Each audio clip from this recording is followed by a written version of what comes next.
Oh, you're absolutely going to kill me in the comments.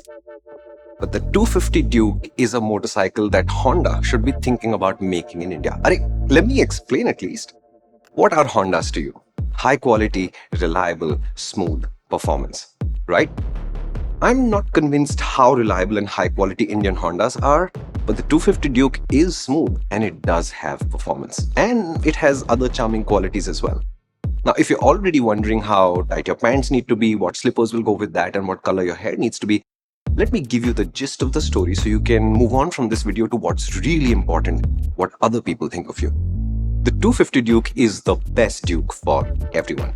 It's calm, it's fast, it's reasonably comfortable, and it has that incredible handling we saw on the 2024 390 Duke. And because it's just a 250, you can recommend it to anyone, including new riders looking for their first bike if they're looking for a sporty machine. We can argue whether it's value for money or not, but I think India's top-selling 250 will be a good addition to most garages. Shall we look at it a little bit more closely? Design is a good place to start because it really sets the tone for the 250 Duke. This bike has always played second fiddle to the 390. If the 390 was hot sauce, this has always been hot and sweet ketchup. But this looks to me like the proper refresh, without going overboard, without going extreme, without overt drama. And yes, even in orange. The tank extensions are big, but at least they're not the misplaced gull-wing doors from the 390. The orange greater than less than cowl around the headlight, it sits closer to the unit. It makes it look smaller, more compact, and to me, it looks better. But this also means that all the issues of the 390 are carried to the 250 as well. So the part from above the headlight to the bottom of the number plate, it's a mess. And if you select this color, the aluminium subframe is black. So you're robbed of the cool factor of that silver finish. But at least that ugly heat shield has not made it to the 250, so we should probably say thank you. KTM India constantly needing to de-equip the 250 continues to baffle me though. They left the quick shifter in, thank you. Traction control eliminated, fine. But what is this LCD doing here? Come on. And it's not like you can buy the TFT from the 390 later and upgrade your 250. There'll always be an error on the screen. It might be possible, however, to take the 390 Duke suspension and bring it back to the 250 if you like, but you may not need it. There is a significant change in the hardware of the front fork, which does add up.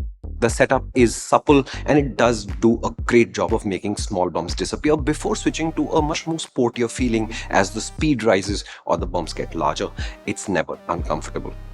The seat is nice and the riding position is pretty serious about folding your legs up. I think I am used to it and I can imagine being out on the highway on this, but I'm not sure that that will be everyone's taste.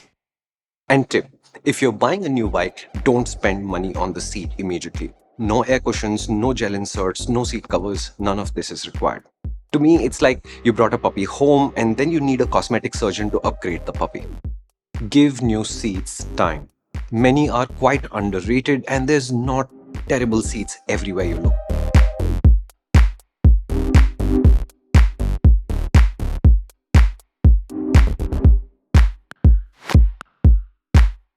Where were we? Yes, the highway. The 250 Duke should make a good tourer. It feels light and compact, which is good for the rider, perhaps not so great for pillions or luggage. But on the flip side, this is a smooth, effortless engine that is perhaps the most linear of all the KTM Dukes. One of the reasons why we like it so much. You can cruise at anything from 60 to 120, although by 120 you will be aware that the revs are a little bit on the high side, but past 7,000 there's also a kick in the performance which I really did enjoy. Where the 200 is all about the revs and the 390 is about that explosion of performance, the 250 has always been about balance. And not just in 2024, all of them. The 2024 does have extra torque. In the city, you can run a gear sometimes too higher, and there will be some heat coming off the radiator onto your legs, and you will have to decide whether that's a deal breaker or not. The clutch is light, and the quick shifter up and down, it's absolutely effortless. But you are going to have to learn the art of toe management because it can be a little bit sensitive. On the highway, you should see between 30 and 35 kilometers per liter. In the city, 23 to 29 kilometers per liter depending on how you ride. Like on the 390 though, the chassis outshines the engine by absolutely miles. This new KTM frame and the setup, it's just wonderful. The front wheel, it feels like it's between your knees, and the rear wheel feels like it's between your ankles. So the 250 Duke, it feels super responsive, very, very connected, and it's so good at changing directions. You can get through city traffic so easily, and it's so stable and fast up a twisty road. These suspension units, they might be more budget compared to the 390, but they don't interrupt the flow of the 250, which is marvelous. The brakes are reasonably powerful and reasonably sharp, which is very much in character with the 250, and stopping this bike is calm and confident.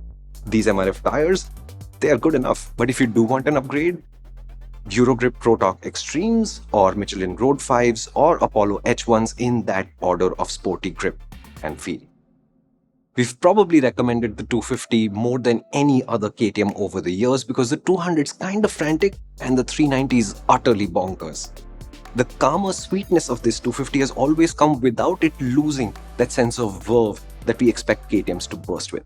And it's not the outspoken Jack Miller on the team, it's the shyer Brad Binder in that sense. This new generation, it doesn't stray from that sweet spot. It's reasonably comfortable, it's fast without being mad, it corners like nothing else, and quality levels are up. If that was a color TFT screen, you wouldn't be watching this. I think you'd be at the dealer instead. If you think about it, that blend of abilities reminds us of what Hondas should be more than what KTMs really are. KTMs are supposed to be slightly mad and outright sporty and slightly raw. Calm, subtle ability, comfort, ease of use. These are Honda properties, not KTM's, right? The 250 Duke only does those things when you ride it really hard and stay above 7,000 RPM, which is why I'd say Honda should stop with the classic Banao 350 and take this on instead, since benchmarking is your thing. This is a great benchmark. I mean, that's more Repsol than Red Bull anyway. And if you're doing that Honda, take the tank extensions from the 390 Duke instead of these. Then the equivalent of the 250 Duke from Honda, it'll have big wings.